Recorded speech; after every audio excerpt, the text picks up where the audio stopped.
Welcome to Let Me Fix This. Enjoy the video. You'll begin by preparing the phone, back up your data, disable background app refresh, and enable a stable Wi-Fi. Once done, charge to 100% and leave it plugged in for 2 hours so the battery meter stabilizes. Then fully discharge the phone until it shuts off, which forces a full cycle. Make sure to remove the case while charging to avoid heat. These steps recalibrate the battery sensor and give you a reliable baseline for the next actions.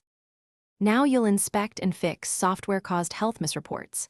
First, check settings battery health to note the maximum capacity percentage.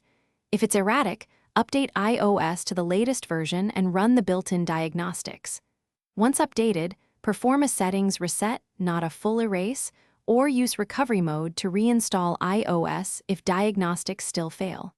These steps address software calibration and false readings. They won't restore physical capacity, but can correct reporting and management. Finish by optimizing long-term health. Enable optimized battery charging and avoid extreme temperatures during use. Once done, test battery cycles over several days to confirm improved reporting and stability. If maximum capacity remains under 80% or you see rapid drops, schedule a battery replacement with Apple or a certified provider. If you suspect a sensor or firmware glitch, try a full DFU restore before service, and if that fails, the replacement will reliably restore performance and accurate health readings. Thanks for watching. If you found this helpful, don't forget to like and subscribe.